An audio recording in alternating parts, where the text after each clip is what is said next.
Welcome back to the Frozen Forum podcast. This is episode number 36, and we're coming off of last night's Edmonton Oilers win, making the series 3-1. There's been a lot of hockey since we have recorded talking about all the other teams. Last week we covered the Habs. This week we're going to be talking about all the other series, what's been happening around the league. Might as well get into it. It's a beautiful day. It is a beautiful day. It's Wednesday. Love recording. And as you said, let's go through. I figured the best way to do this, let's go series by series. Some of them were fantastic. Some of them have great hockey. Some of them I don't remember anything about, which is probably going to be a lot of what this episode is going to be, is trying to figure out what happened. Yeah. But I want to start off super easy front. Oilers-Kings. Obviously, Oilers are now in the conference finals, but that series, it started 2-0 Kings. And then the Oilers win 4 straight to win the series, go to the second round, beat the Kings for the 4th time in a row. 4th season in a row to eliminate the LA Kings in the first round. Isn't that ridiculous? It's insane. And I remember going into that series thinking, the Kings actually have this one. I don't think the Oilers have what it takes to win this series. The entire LA Kings roster was healthy. Edmonton was missing a few guys. And we saw after the first 2 games, I was like, you know what? I might have been right. And then you can't doubt McDavid. If there's a team with McDavid on it, you can't put it past them to win the series. So I think the really big thing that stood out, the big storyline about the Kings this year was they're winning at home, right? And they go into that series, they have the home ice advantage in the series. They start off winning both games at home, and you're like, it's over, right? It doesn't even matter what Edmonton does at home, right? They can win 2 straight at home. It's the Kings have home ice advantage, and they're so good. And then the Oilers win Game 5. And it's like, well, now it's actually over. What are the Kings going to do? They just lost at home for the 5th time the whole season, which is crazy stuff. Regular season to the playoffs. It's a whole new season in the playoffs. With all of the teams that we're eliminating, we're not going to talk too much about the Oilers in this. Where do you think the Kings have to go from here? Obviously it's up in the air. I think they just fired their GM. What do they do now? It's difficult because they have the stars. They have a young team coming up. They have Quentin Byfield. He's good. He's good too. They got Brant Clark too. They have a team underneath them. As silly as it sounds, they just need to not play Edmonton in the first round. Do you think that one of the things that's kind of that I've been thinking about, right, is the polarization of people's ages on a team, right? So I look at the LA Kings, and you have some of these older guys, right, like Drew Doughty, Kopitar, I think, is still there. These 33-plus-year-old guys.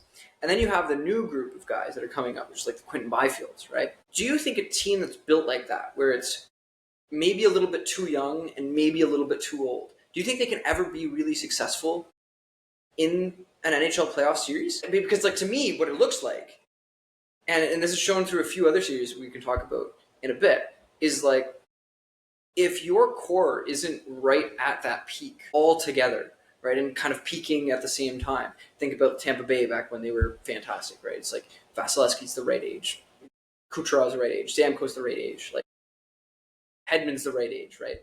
And now you're getting to the point where all of those guys are a little bit too old, and now they're losing. We'll talk about Tampa a little bit, but I wanted to hear your thoughts on that idea. Just with the, I think it's good that they have the older guys there for now, have Doughty and Kopitar both there just to lead the young guys. But they're going to have to get going soon. Maybe I'm biased, but I think they should go for the Habs approach. Get that younger team. You have some young leaders coming up. Byfield's a guy you can definitely build around.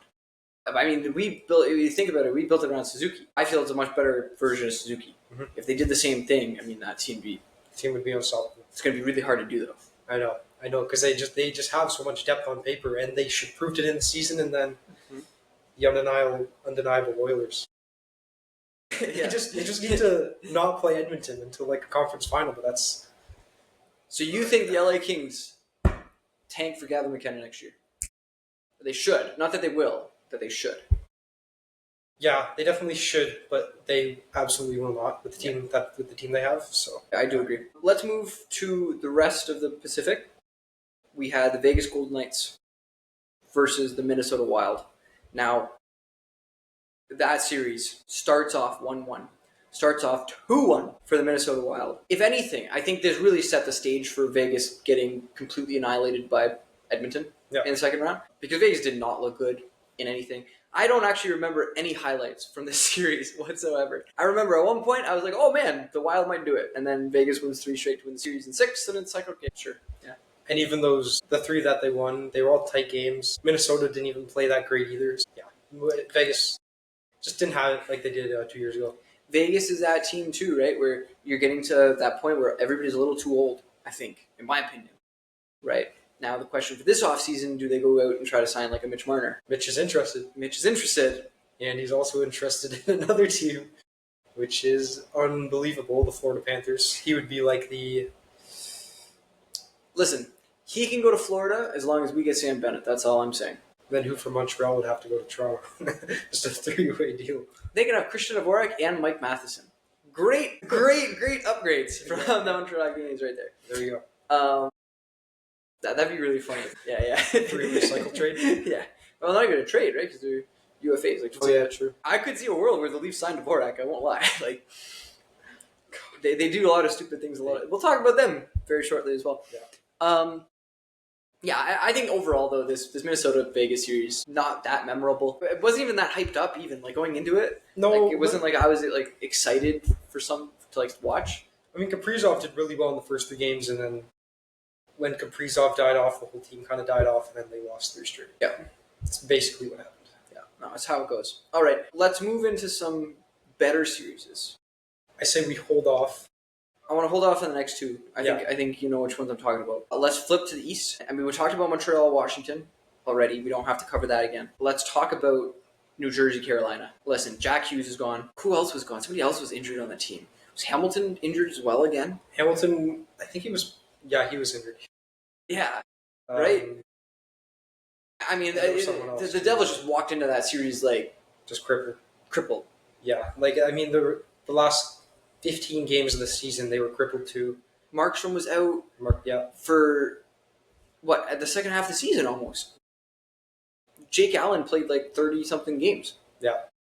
And they almost fell into a wild card spot. Like, they were dropping quick. We kind of knew it was going to be a beatdown, regardless of who they played. It could have been anyone in the East. They would have just got absolutely annihilated. This is a team, again, though, the Devils team, like, at the beginning of the season, you're looking, they have Jacob Markstrom. They have Dougie Hamilton. They have Jack Hughes. Like, what else do you need on a team? But the answer, apparently, Quinn Hughes. Health.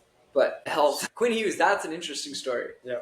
Because there are rumors. And if Quinn wants to, he's there. He does want to. He's there. Yeah. That's scary. That would be disgusting. 3 Hughes. Luke and Quinn on the same line. Imagine all 3 on the ice at the same time. That would be insane. It's like the Sedin twins on crack. I just don't know what they can do to get it to happen. I mean, Quinn obviously UFA next year, I think. So he does control. What would the Devils have to give up to get a Quinn Hughes in a trade for next year? Package.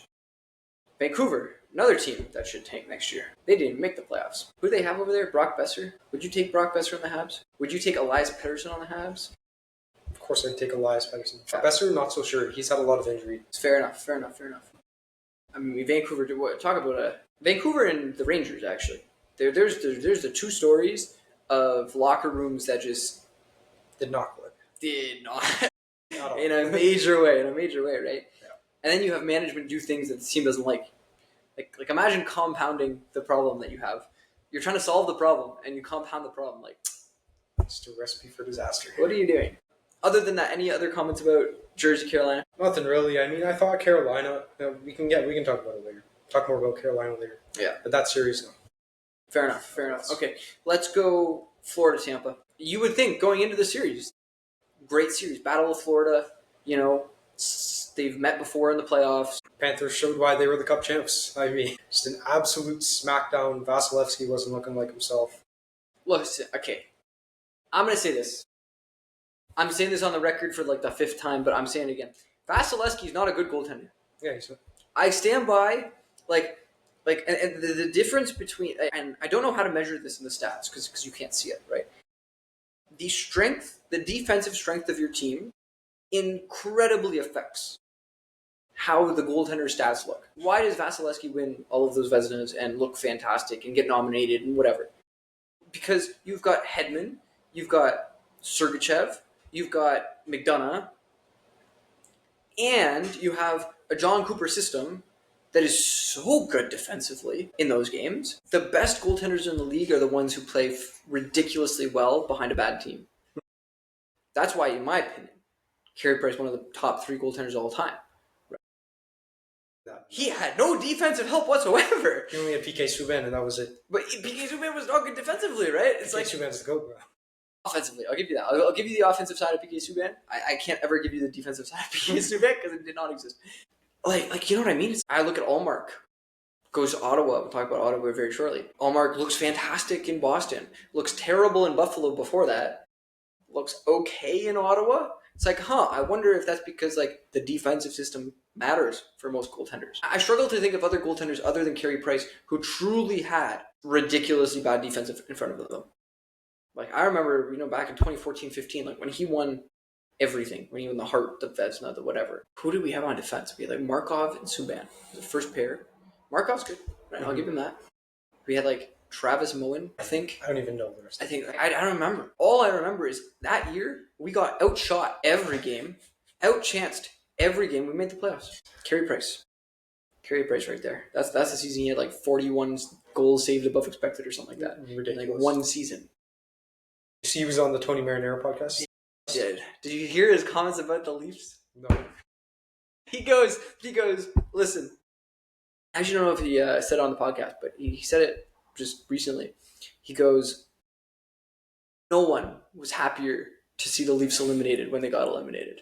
He said, I will forever. And he goes, because Marinaro asked him about whether or not he wants his number retired, in the Bell Center. He said, no matter what happens, like he doesn't care about all of that. He said, no matter what happens, his proudest achievement is playing for the Habs and being the starting goaltender for the Montreal Canadiens for 15 years. Yeah. I mean, says it all. Yeah. Says it all. And then he says this thing about the Leafs. Apparently he said it in front of like a crowd of people, and the crowd went nuts. Like how can you love that? How can you not love that? I heard he also said he might be coming back next season.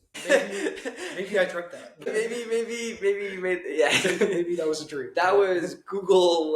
What's it called? The Google VO3. VO3. Yeah, there you go. Anyways, going back to what we were talking about: Panthers Lightning, Panthers crush. Lightning don't look good. I don't think this is the point where like the Lightning need to do something big, otherwise they're going to be the next Chicago Blackhawks and be bad for the next 7 years. And personally, it's like after Taves came, they got them their cups. You know what I mean, right? I mean, think of it. Like Chicago won their last cup in what, 2013 and 14, yeah. One of those seasons, and from then till now, they've never been legit contenders. No, right? That's a lot. That's a lot of years. That's what's going to happen with this Tampa Bay Lightning team because they have no draft picks, they have no prospects, they have nothing coming up. No, and everybody's old, on big contracts, getting paid. Huge contracts. Yeah, they got a big problem there. Big problem there. But they won 2 cups. Can't be mad. They did win 21 and 20. Yeah, right. But I think it was 3. Because it was almost 3. It was almost 3, yeah. Corey Perry went on that team. Yeah. That was the big problem. Yeah. Corey Perry can't win a cup. This year. We're hoping. Zach Hyman's injured, bro. I don't know. We'll talk about that shortly. Let's flip the other Atlantic Division. Wait. Toronto, Ottawa. That's what I said. The other Atlantic Division. That's where I'm going. Don't get ahead of me. Toronto, Ottawa. What did you think about that series overall? Even though Toronto lost the first game, right? No. Wins 3 straight, goes up 3-0. Right. 3-0, and we thought they were gonna. Yeah, honestly, once Toronto was up 3-0, just something in me said they couldn't choke it, which is the same logic I had with them against Florida. If they went up 3-0, yes, they would not have choked it, which almost would have played out exactly. Yeah, but we can get to that later. But yeah, I mean, this Toronto team, when it comes time to get the job done, they just don't. They have to win 1 game. They were given 3 chances. They get it done on the 3rd chance. You shouldn't need 3 chances when you're this deep against an Ottawa team that honestly they're good, but you're a Toronto team. I don't know about the Ottawa team, man. What? That Ottawa team is like the definition of mediocrity. They have decent players. You still got to give it to them. They finished higher than us. I mean, they finished higher than us. They've been rebuilding for 7 more years than we have. That is true. Like the Senators, the first time the Senators made the playoffs since like Daniel Alfredson was on the team. Wow. Like That is crazy. I mean, it's good. Look, I would love a world where Ottawa's a good team. I think it's great to beat them in the playoffs, and even though there's not that rivalry yet because they haven't been that good historically or like ever, I do think that a good Ottawa team is just good for hockey in general, right? You are right. I'll ask you a question though. Senators win Game 6. They win the series. Yeah, the Senators win the series. Toronto doesn't know what to do. You have Marner yelling at the whole team when he does nothing, and then that was funny. As a sad note. That's what happened. Well, we'll talk about that game shortly. Yeah. Toronto, man. They just are the least clutch team in sports history. Dallas Cowboys, give them a run for their money. Yeah. Cowboys, Leafs. Here's a question. Here's a real question right now on the podcast. Are the Maple Leafs the Dallas Cowboys of hockey, or are the Cowboys the Maple Leafs of football? The Cowboys are now officially the Maple Leafs of football. The Maple Leafs have set their names in the history books after what happened that we will talk about later. Very shortly. Yeah. Okay, before we get into the second round, we have to cover the two best series of the first round. 2 best series, I think, of the playoffs so far. Yeah, and it's debatable which one's better. Honestly. Let's talk first. Actually, which one do you think is better? Let's vote first, and we'll talk about the least exciting one first. Winnipeg was the most exciting. Was it most? Yeah, okay. Let's go Colorado, Dallas. This is billed as like basically the Stanley Cup Final, right? You've got 2 of the best teams easily in the league. Now, Dallas was not healthy. Did not have Heiskanen. Yep. Did not have Hintz. Did not have Robertson. Colorado was healthy. And they still lose. The series goes 1-0, 1-1, 2-1, 2-2, 3-2, 3-3, back and forth, right? You watched Game 7. Yeah. I don't fully recall because Winnipeg is ingrained in my mind, but... Game 7, the Avalanche are up 2-0.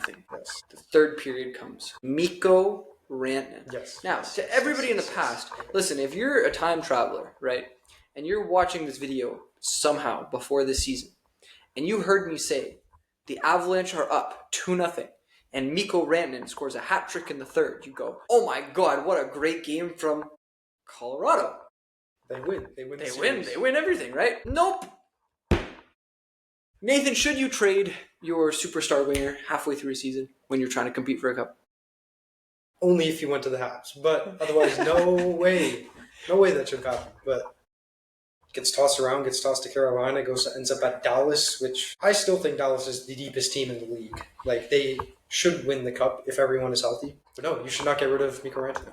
That's the bottom line. Crazy game. And they paid for it. Look, and like one of those goals was super fluky, like bounces off of somebody's skate, and it doesn't matter.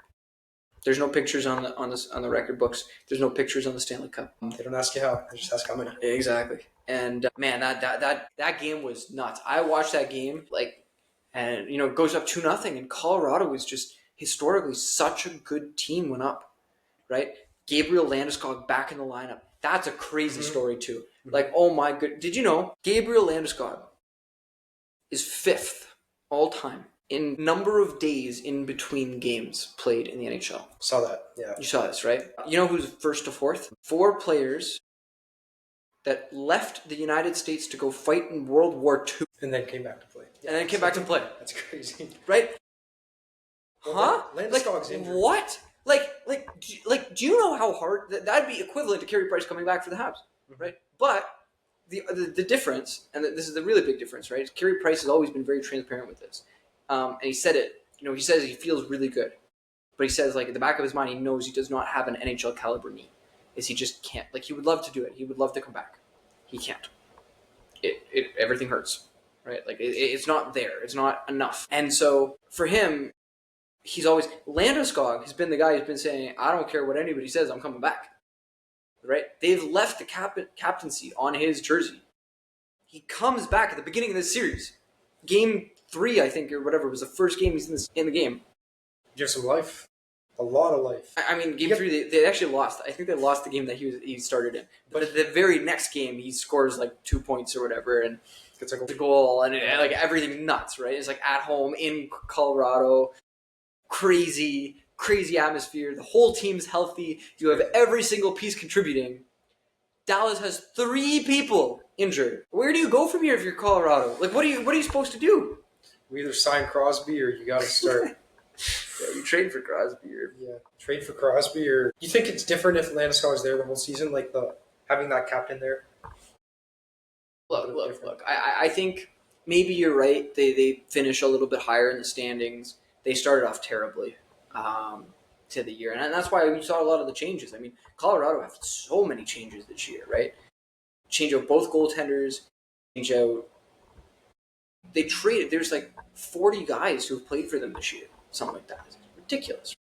Trade Rantanen, but the reason they're doing that, right, is like they talk to Rantanen. They say, "Hey, this is how much we're going to give you." And he goes, "No, I deserve more than that." There's like, "Are you going to ever come down to this? Because this is the max." And he goes, "No." He goes, "Okay, well, we're going to trade you then." And that's what happened. Obviously, unfortunate for Colorado that he gets traded back to Dallas, and now Dallas has him, right? Like, that was not the plan. I don't really know what you expect when you trade him to Carolina, though, because who wants to play in Carolina? Nobody. I'll talk about Sebastian Aho coming to the Habs soon, but that's a this summer kind of conversation. Yep. After the playoff conversation. I'll get some more clips right there. Well, hey, he wanted to come before. We'll take you now. Exactly. Look, outside of that, I mean, the question for the Avs obviously is where you go, right? I think they've finally found a good starting goaltender in who is playing for them. Wedgwood and what was the guy from San Jose that went over? Blackwood. Kenzie Blackwood.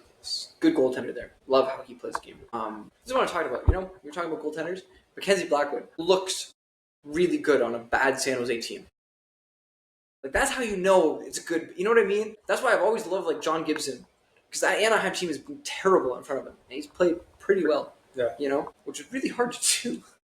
Hard to have good stats, but yeah. I kind of don't even know what they could do. Honestly, I have no idea. Are they missing something? Like they're, you know what they're missing? They're missing like a Mikko Rantanen. Like, honestly, like that's the kind of caliber person that they need on the team to finish it off. Hey, well, maybe they needed that money for something else. They have a plan we don't know about. Who knows? We'll see this offseason. I guess we will. Listen, let's go into the best playoff series of the entire playoffs. This is right? Like it's not even close. This might be the best playoff series I've seen in a decade. I love the Habs run, don't get me wrong, in 2021. But this series, in terms of excitement, in terms of underdog stories, in terms of things that should have never happened, God, so many things. We can go from Hellebuyck. We can go from the fact that it's the St. Louis Blues. We can talk about Game 7. Let's talk about Connor Hellebuyck first. Okay? Set the scene for us, Nate, about Connor Hellebuyck. Regular season, God, nothing is getting past this guy. His defense is great. He has a great defensive system in front of him. And he still has, even in the playoffs. But the difference, don't know what happened, but he became a piece of Swiss cheese. Everything was going in. Super weak stuff, things that just routine shots. He was just letting in. A lot of tips. I'm gonna say this. I read some articles during the series because there were a lot of people that were very perplexed as to why Hellebuyck was so bad. And the thing that they came out with is, like, in the playoffs against St. Louis, 60% of the goals they scored were tips in the whole series. In Game 7, every goal was a tip. That's a lot of goals to score by a tip. Goaltenders, you know, it takes a Carey Price level of talent to save something that was tipped, right? Like it's hard. So you have to be able to read the play. You have to be able to read what the person who's trying to tip the puck is trying to do, right? And you have to be, like, ready for both, because he might not tip it, because he might miss. Because it's hard to tip a puck, right? And if you only play the tip, then oops, good luck. Yeah, exactly. Now you look really stupid, right? Because now you're sliding off to one side, the puck's still going the other way. Yeah. The first 2 games of the series, though, right? Jets 5-3, Jets 2-1. They go up 2-0 in the series. You're like, Hellebuyck's actually looking okay. 7-2, 5-1, 7-2. Hellebuck gets pulled twice, back-to-back games. And then where do you go from there? So then you come back to Winnipeg. Winnipeg finds another gear at home, 5-3. And who was in it? It wasn't Hellwick. It was Hellebuck. Hellebuck started every game. They never sat him. They only pulled him 3 times. Who was the other goalie? Eric Comrie, I think. Yeah, Comrie. Yeah. He played. Okay. He played. Yeah. He played pretty well, considering what had happened prior to the net. So that's why I was surprised in Game 5. I thought he was going to start, but you can't do that.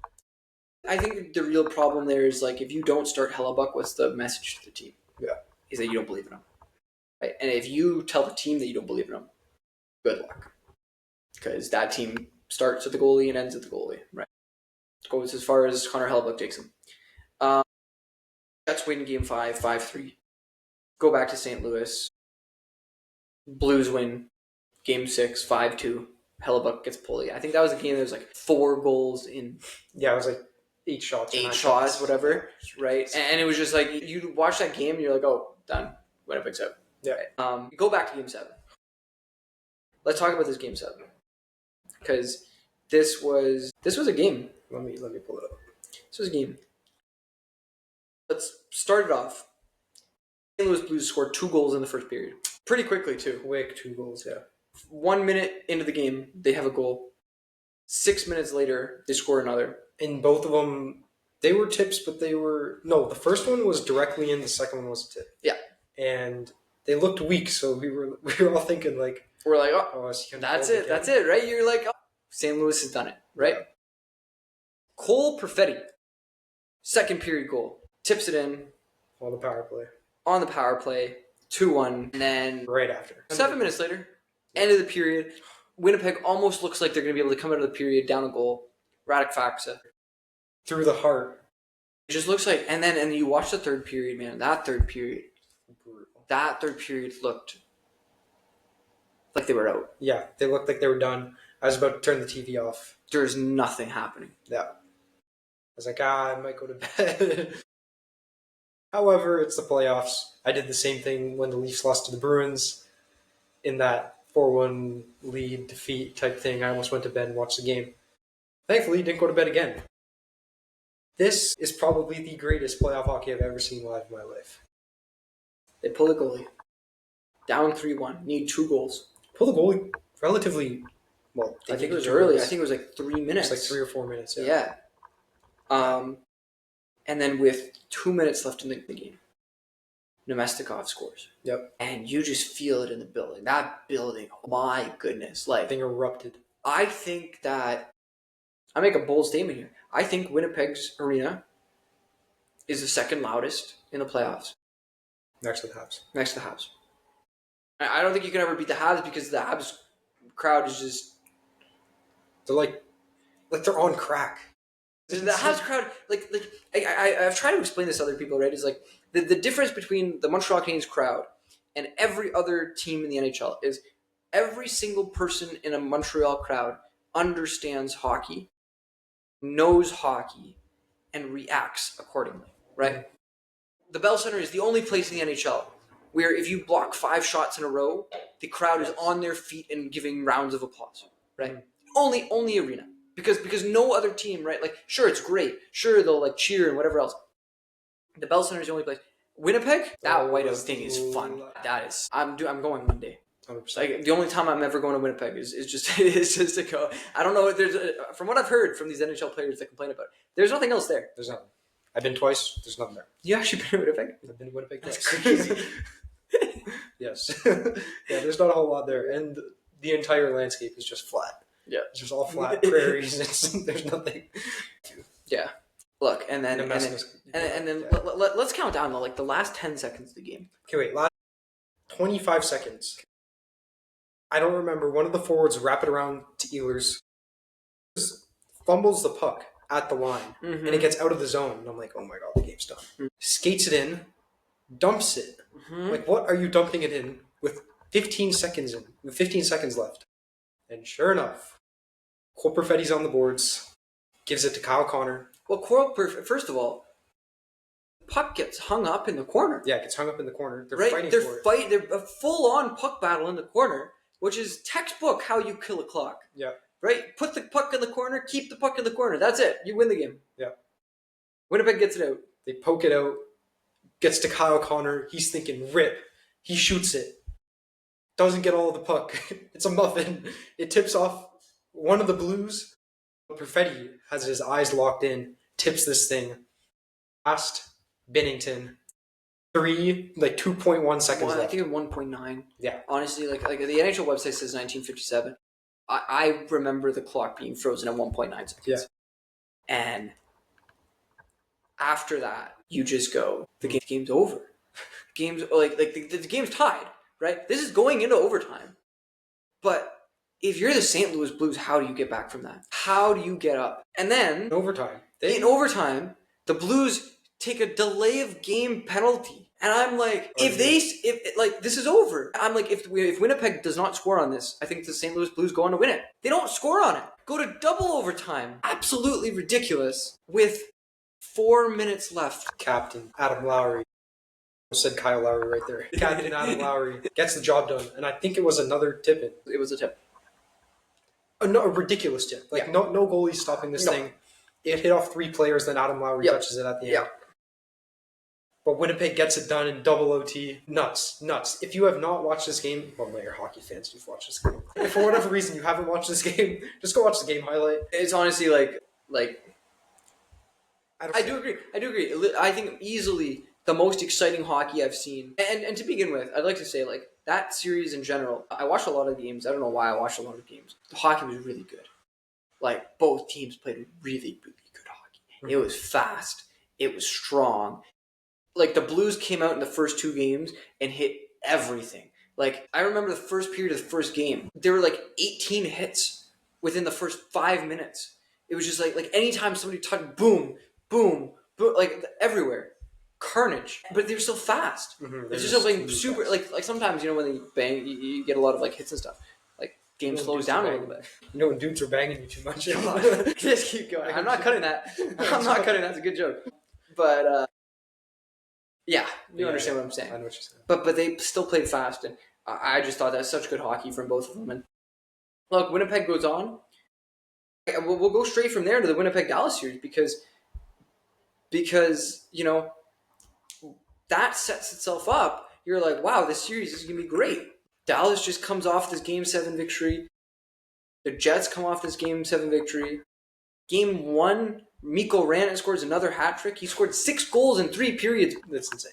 Yeah. He was out of 3 periods. He scored hat tricks in 2 of them.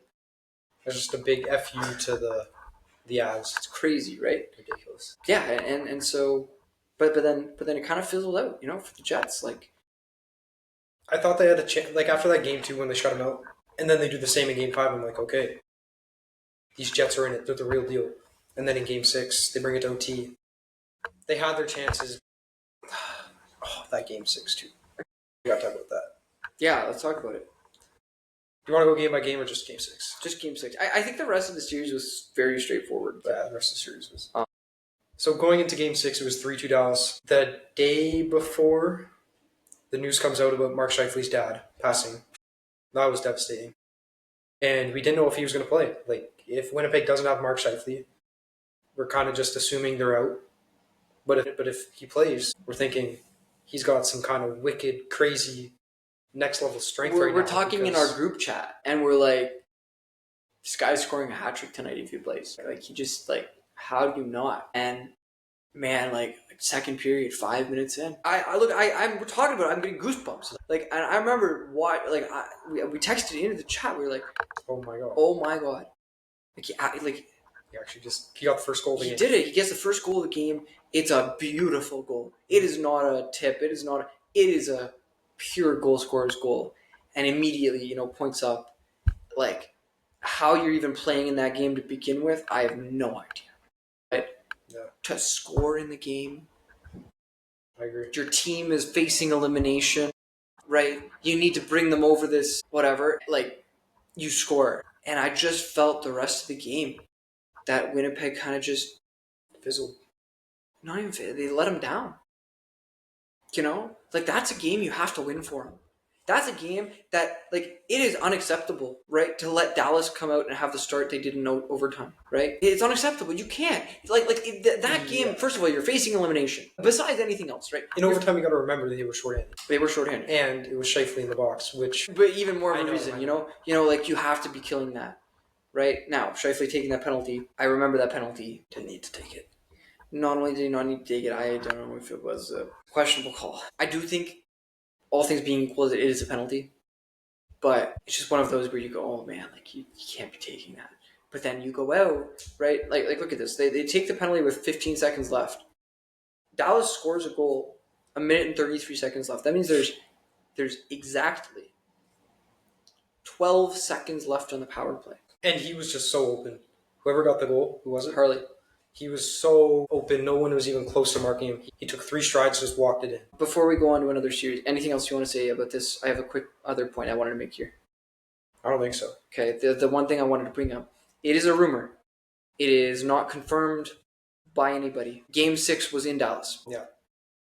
It is rumored that the owner of the Dallas Stars used his private jet to fly Scheifele home after the game to go be with his family. Is Scheifele from Kitchener? Yeah. Yeah, I saw that. That's which is like, again, hockey is the best sport in the world, and it's the best sport because of that. Because you don't see that in any other sport. You don't see the level of respect that people have for each other in the league. Obviously, classy move from the Dallas owner. You just really wish Winnipeg can win that game because that's that storyline. It's just too. And then they go back to Winnipeg. They're right there. But I guess it was meant to be. See what happens for them next year. I mean, Winnipeg doesn't have to change anything if we're being real. Like, they've got the pieces. The problem is they have pieces leaving. True. Right? Nikolai Ehlers, UFA this year. Right. That's a big part of your team. That's a big scoring threat. And then you have the problem of you have a lot of people who don't want to go play in Winnipeg. For the reason you stated before. Not a lot to do there. There. And it's cold. And you're in the middle of nowhere, right? And a bunch of people get stabbed all the time, apparently. Or so it has been rumored. Yeah, it's tough. Winnipeg is always tough. This year felt like the year that they could maybe do something good, you know? And they did. You know, that St. Louis series, again, fantastic. You wish they could have done more, I guess is all I'm trying to say here. Absolutely. Which one do you want to do next? Vegas, Edmonton. We've talked about this already a little bit. Look, after that first round, it felt like just momentum. The momentum alone was going to carry Edmonton over Vegas. Vegas doesn't look good in the first round. Does not look good in the first 2 games against Edmonton. They win game 3, but only barely. That was a tight game. And then game 4, Edmonton. And then they don't score another goal. The story of the Edmonton Oilers this year has been goaltending, right? They have Picard in. Picard gets injured, right? He puts Stuart Skinner back in. And then he puts up 2 shutouts to close out the series. And you're like, where'd this come from?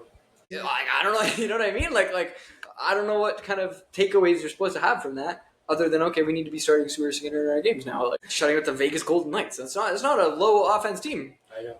Jack sent me a meme yesterday.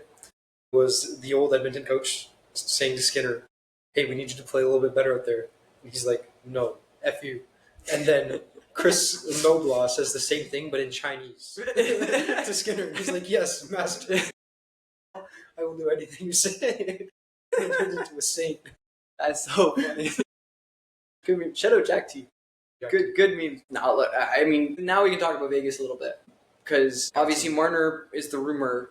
If they can make the money work, I think they'd do it. I saw a rumor recently that if Vegas wanted to clear some cap space, they might want to trade William Karlsson. And you know who would look really good in a Habs jersey? It's William Karlsson. The guy was, 3rd in the NHL or something like that, and faceoffs won this season. Which is crazy, right? Like if they try to move things around, there are things that we can do because we have the space and the money. It'd be very interesting. I would love to see Marner in a Vegas Golden Knights jersey. I would love, you know what I'd love more than anything? My dream, right, is no matter where Marner goes, I want him to get in the playoffs. And play. I want him to score the game-winning goal in a Game 7. In the first round. Whatever. Yeah, whatever. I don't care when. Just another. Not in the finals, but just to say, because he's not the problem. Everybody outside of the Leafs land, I think, agrees that Mitch Marner is not the problem on the team. AM 3-4 is the problem. I don't even think Nylander's the problem either. I mean, Nylander needs to play better, but yeah. Nylander has attitude issues, which I honestly think are somewhat justified by his displeasure for Austin Matthews being the captain. Because Austin Matthews, I think, just proved once again that he's not a captain. Talk about that shortly. Yeah. In terms of Vegas, need the old heads. We'll take William Karlsson. He's not an old head, but we'll take Karlsson. Not old at all. He's not. No. But yeah, they do have a lot of older guys that. You're at that brink, right? Where, like, I think I was mapping this out. Actually, I've drawn this out. I think there's like a cycle to NHL teams, right? And there are a few pivotal moments in a franchise, right? One of them is when you're coming right up to that brink, where you're just around the making the playoffs and competing in the playoffs side, right? And it's like right there.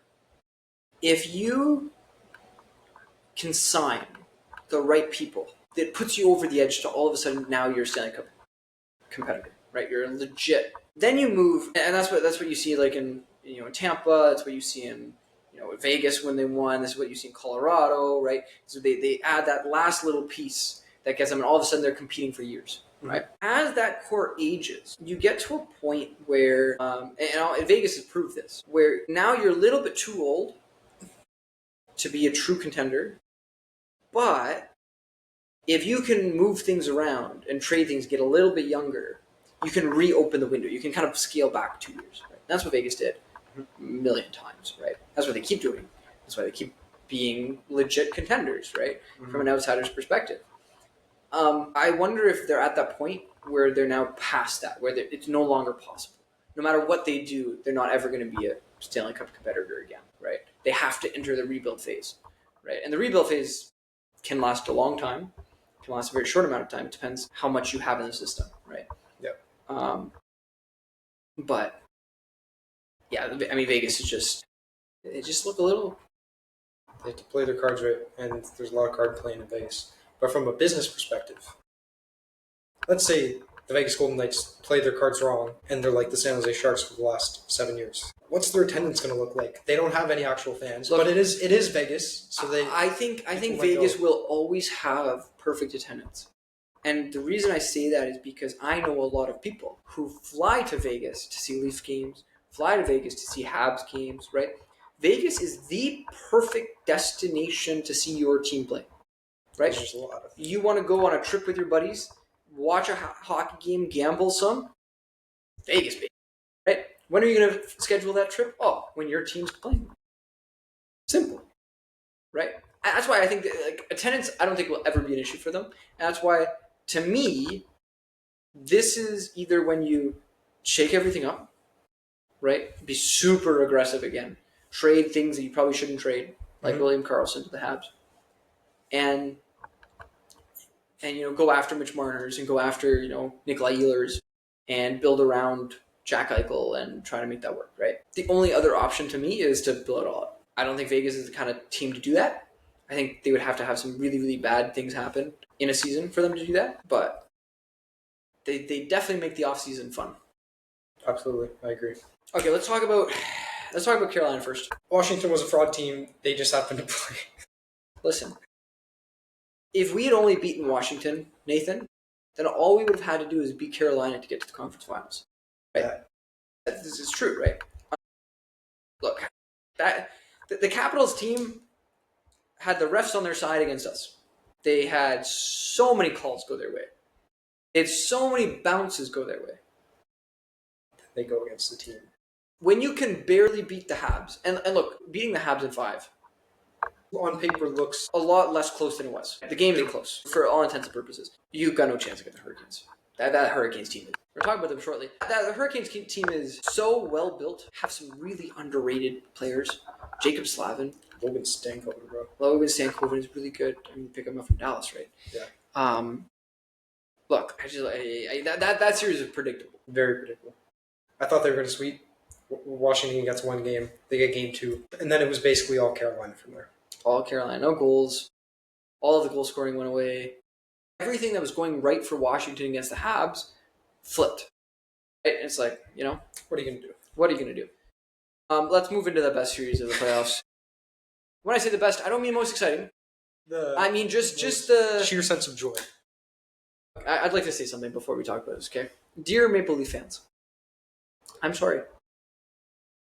In previous years, when you got eliminated in Game 7 or Game 6 or whatever you got eliminated, I would make a lot of fun of you. And I would make jokes to Leaf fans because it was really funny. This year is different.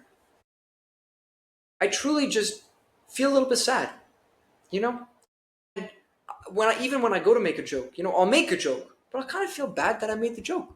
I've never felt bad for making a joke about a Leaf fan. You choose this destiny, but do you? You deserve better. Here's my pitch. There's this great up-and-coming team. Has a lot of young talent on it. Has the 2025 Calder winner. Has a 2026 Calder winner on the team. And more importantly, has a way better culture in the locker room. And as Nathan is showing, it is the Montreal Canadiens. And look, I know as a Leaf fan that you would never consider switching teams. You would never consider cheering, but just open your mind to the possibility. Exactly. That's all we're asking. That's all we're asking. Because at the end of the day, life is short and, we have a limited time on Earth. We're going to get super deep here. And it is not worth wasting your time on a team that will continue to let you down, on a team that is so self-centered that they won't ever be able to see the bigger picture. You want to feel that sense of joy. And joy is incoming next year, 2026, for our team. Leafs? Welcome. I mean, talk about a decade. This is 10 years, Nathan. Yeah. Brendan Shanahan has been the president for 10 years. And if any of you look at Habs subreddits, we actually have had one Leaf fan come over to the Habs. Publicly. Obviously, there have been more because why wouldn't there be? But yeah. And he was accepted by thousands of Habs fans on Reddit with open arms. Made to feel welcome. Yep. Encouraged. And more than that. And when you go to hockey games, it's actually exciting. People are cheering. Not sitting there in suits. And even though it's the Montreal Canadiens, the most storied franchise in the NHL, the tickets are still cheaper than Scotiabank Arena. You honestly have a great time. And really, I say this truthfully from the bottom of my heart. I actually feel bad because you guys are decent people, for the most part. Non-hockey note, Montreal as a city, better than Toronto. Montreal's culture, better than Toronto. Montreal's girls, better than Toronto. Everything about Montreal is just better. Of course. In my opinion, of course. That's totally not biased. Definitely. But we're not from Montreal, though, so... We actually are. We live pretty close to Toronto. We live very close to Toronto. And so for us to give you this, Listen, I think we can both... Well, you can't. If it was up to your dad, you would... I thank my dad for sparing me a life of misery. You broke out of it, thanks to PK Subban, so you can thank the man, the myth, the legend. Yes, the one and only. The one and only. Next episode, I should have it up here. Yeah, we should. We should put it... PK. Yeah. I like it, yeah. No, man, this series, though, the Leafs almost had it. I do agree with you. They lead 2-0 in Game 3. If they get that third game, that overtime, there were, I think, 2 own goals by the Leafs in that game, too. If they just get that win, they win the series. Same thing as Ottawa. They could have blown the next 2 games, which happened. And then they win Game 6. But, unfortunately, 2-0 is not enough. I wonder what the Leafs' record is in Game 4s and 5s through the last 10 years. It's got to be 0, right? It's got to be 0 for 11. It actually might be. Might be close. It might be close. I think that has to be studied too. Yeah. No, the Panthers. Look. On paper, is the Panthers team better? Yes. If you told a Leaf fan at the beginning of the series that after 4 games, the series was tied, do you think they would be happy with that outcome? Yes. They're the reigning Stanley Cup champs. Right?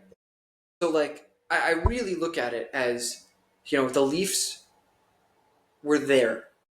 They were on the edge.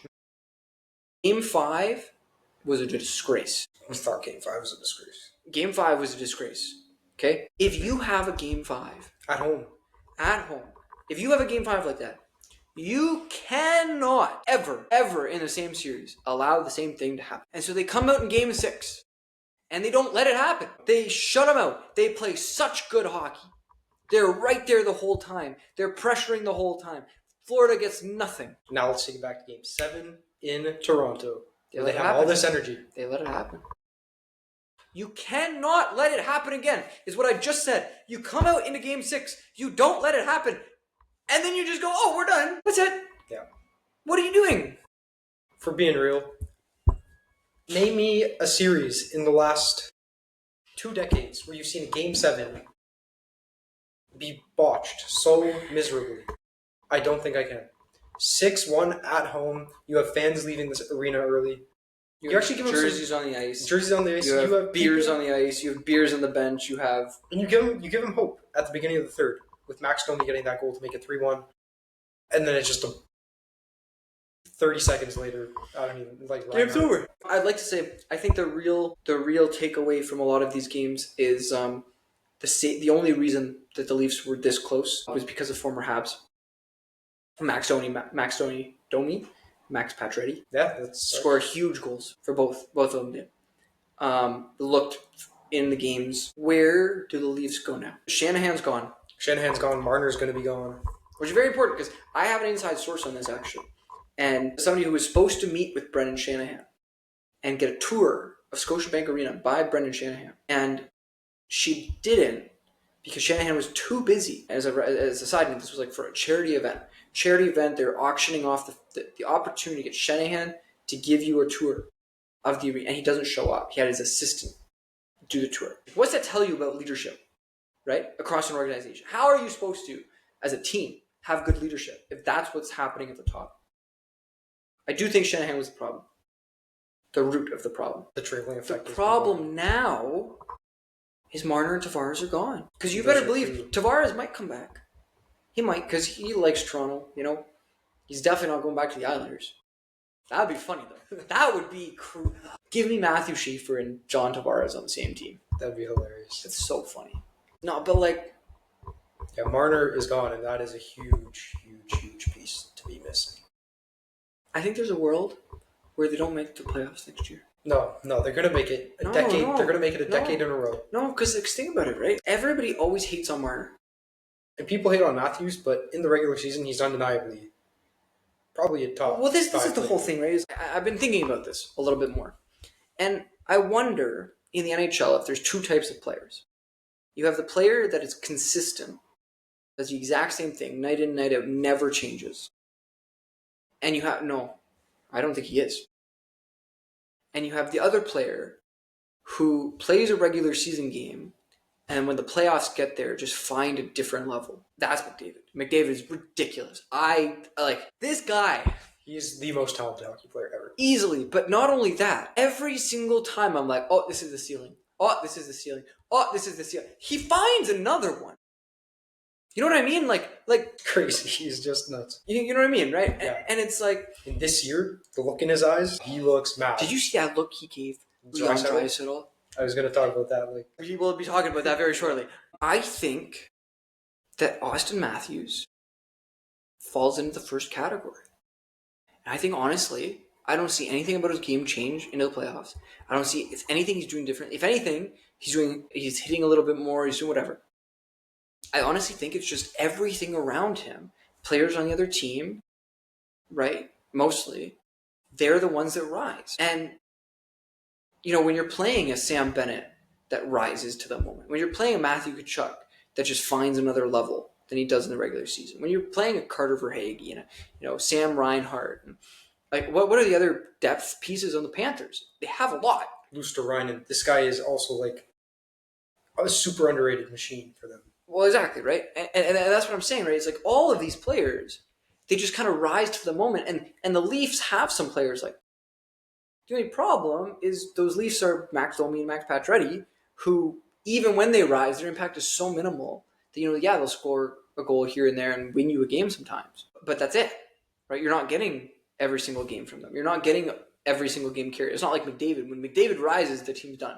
Right? The other team's good luck. With the Leafs, there's no rise. Gotta get some blue pills over there. Like, I don't know what to say, It just doesn't happen. But yeah, so they lose. They do need those blue pills. Do you like the joke? That is a good joke. I just came up with it. Yeah, man, the Leafs. God, we can talk more about the Leafs next episode, guys. I want to say one more thing on this. I looked into something recently. I called it clutch factor. When you look at the number of goals scored by a player, I think there needs to be more nuance to a goal, right? Now, I don't have the statistical time nor ability to actually calculate this, but I did like a mock calculation of a clutch factor, right? So what I did last season was look at players' goals and see which teams they scored against, and say that how many goals do they score against top 16 teams in the NHL?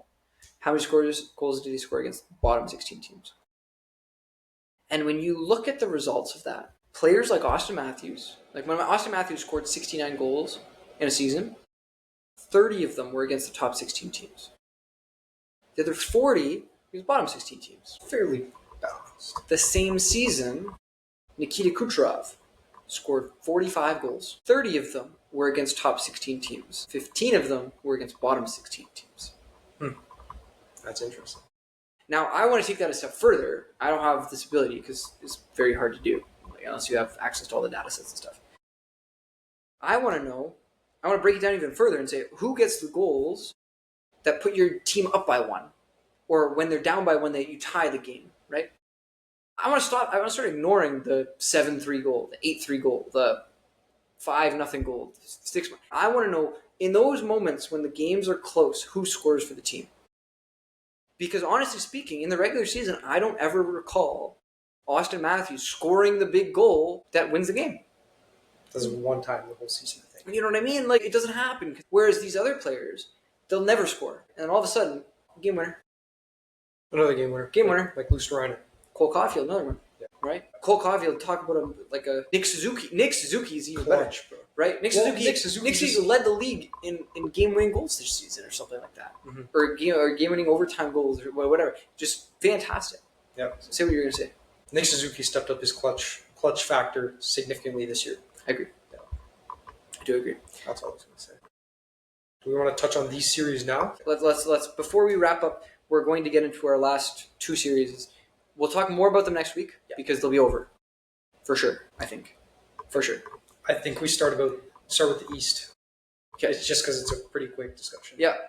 Florida is really good. Florida is beating the Hurricanes down. They're outscoring them. When you watch this podcast, 16-7. I think they'll have won. Because I honestly think this is just a gentleman's sweep. You think today they win? I think it's a gentleman's sweep, right? It's a win 3 games, let the other team win a game so they don't feel too bad, and come out and win game 5. I don't think Carolina stands a chance. That team is. I like the fact that they played home today, so I wouldn't put it past Carolina to win this game. I don't know, man. Like Carolina's just. But I'm also just praying. I don't want to see the Panthers in the final. I don't want to see Edmonton have an easier final. You want to talk about a team without the clutch factor? The Hurricanes. They're really consistent. That's why I think they beat Washington easily. It's because they walk Washington, they walk Jersey, because neither of those two teams really have it either. But they just have more pure skill. But when you're up against a team that's skilled and gritty, like the Panthers, yeah, good luck. Yeah, good luck. I do agree. Let's cover Edmonton. Yeah, Edmonton. They lose game 1. Can you explain to me the interaction that you saw between Connor McDavid and Leon Draisaitl? Yeah. So let's go through this game first of all, so the interaction makes sense. So they go into, long story short, they go into the third period up 3-1. Edmonton looks like they're going to win the first game in Dallas. Phenomenal. In the third period, Dallas gets 5 goals. 3 power play goals, 1 regular strength goal, and an empty netter. At the end of the game, the camera pans to Leon and Connor McDavid right after it says 3-6 final. They glance at each other. You just see the look in their eyes. They're not angry, but they're intense. Can we try to reenact it? Right here, for this camera right here. Ready? So they're sitting here on the bench. We can't smile. Can't smile. Can't smile. Yeah, they go. Imagine you just lost a game. 6-3. It's conference final. We're going to set the scene. Don't laugh. You're going to make me laugh. And this was the look, right? It's like, they just kind of, that's it. And it was in that moment, they just kind of look and they're, and you could see it in their eyes. They're not even pissed though. They're just No, they intense. could see it. They could see it. You could see that they were looking at each other and they're going, "Not again." This didn't happen. Right? And sure enough, talk about game 2. Can you talk about game 2? Like game 2, WWE SmackDown. And not only that, is it Skinner and net again? Skinner's in net. Gets another shout. Did you know? Sorry. Somebody made fun of me. So game 2, we had bets on at the bar for drinks. A bunch of people owe me drinks because I called the final score of this game. I'll buy you a drink today. I called the final score. I said 3-0. And somebody's like, "Yo, Stuart Skinner's in net. There's no way he's getting a shutout." And I was like, "Listen, did you know that this playoffs, Stuart Skinner has either had a save percentage below 850 or above 999? It's nuts. This was and that was their 999, right? It's like yeah, that game is just all Edmonton. Stuart Skinner standing on his head that game. I mean, there weren't that many grade A opportunities, but I just think like the story of Edmonton this year, like game 3 was the Connor McDavid, Leon Draisaitl show. 4 was last night. Another beatdown. I just really think the story from Edmonton is their depth. Is Corey Perry is somehow gone back in time to 2011. Like I don't know how you do that, but he's done it. It happens when you have Connor McDavid as captain. I guess. When you have the greatest hockey player. I guess. Like huh? I mean, Zach Hyman is a big piece to go, but I still think they have it. Do you think this game goes more than 5? Series? For the series, yeah. It's in Dallas, but no. I think Edmonton just seals the deal tomorrow night. So I think both series will be done in 5. I'm praying that the Florida game, or the Florida series, goes to 7, and Carolina wins somehow. Right as it was a good transition, actually, into this Florida series. Have we talked about... No, did we talk about the Florida series? We just said we just Carolina. Did. Yeah. Florida's good. we did. You're right. Okay, great way to wrap up then. There has been some talk around the NHL about wanting to go back to a 1v8. Yeah, I think it's... Did you know that if it was a 1v8 this year, Dallas, Edmonton, Carolina, Florida would have been first round matchup? And you can say what you want, right? About that. But, really? Yeah. Because Florida, Carolina is a 4v5. And then Dallas, Edmonton is a 3v6. Let's play a fun game just to wrap up this episode. We're already super long, so it doesn't matter if we're a little bit longer. Obviously, so let's say the same outcomes in this structure is what would have happened, right? Washington, Montreal was a matchup, 1v8, right? Toronto, New Jersey. Toronto walks them. Easy. Tampa, Ottawa. Good series. Yeah, that's actually a decent series. Good series. I think Tampa takes it. Maybe Ottawa takes it. Who knows, right? One of the two. And then Carolina, Florida. We're seeing what happens. Florida. Dismantles them. Right? So then you would have a second round of Florida, Ottawa. Florida destroys. Yeah. And Toronto, Washington, which I actually think Toronto has a chance against Washington. Toronto does have a chance. Not only have a chance, I think they beat Washington. Yeah. And then you have an Eastern Conference Final, Toronto, Florida, which we know how that ends, right? Yeah. So then Florida goes on, right? On the Western Conference, you've got Winnipeg, St. Louis is a matchup. Vegas, Minnesota is a matchup. Dallas, Edmonton, we're seeing what happens there. Colorado, LA, right? And so now, Colorado, LA, instead of Colorado getting walked in the first round, now it's Colorado winning the first round, I think. Yeah, most likely. You would have to think. And then, assuming Edmonton beats Dallas, right? It's Colorado, Edmonton, second round. Edmonton still walks them. But... And then Vegas, Winnipeg, which that's a way closer Then series. Winnipeg is... Because now Winnipeg has a chance, right? Yeah, I do think Edmonton walks them, but then now you have a Winnipeg, Edmonton to the... You have 3 Canadian teams in the conference final. Yeah, that's the difference, right? So what we're trying to say here is that the NHL is rigged against Canadian teams. They've changed the playoff structure just to keep the Canadian teams out. Just for that viewership. I mean, I think it's really, if you want to say the NHL is against Canadian teams, it's like there are too many Canadian teams in the Atlantic. There are too many Canadian teams in the Pacific. And so you have the Central and the Metro that are just American teams always. And so now you have a situation where you can never have that many Canadian teams in the finals. Unless there's wild cards and stuff. But yeah. All right. It's been fun, Nathan. Yes. We've covered the entire playoffs. We have, and we will have plenty more information for you next week. Once we're in the finals, most likely. We'll be talking about the finals. We'll be talking about how these series ended. Assuming they go as planned, we won't have that much to say. But it'll be a lot of trying to figure out whether or not the Oilers can get it done.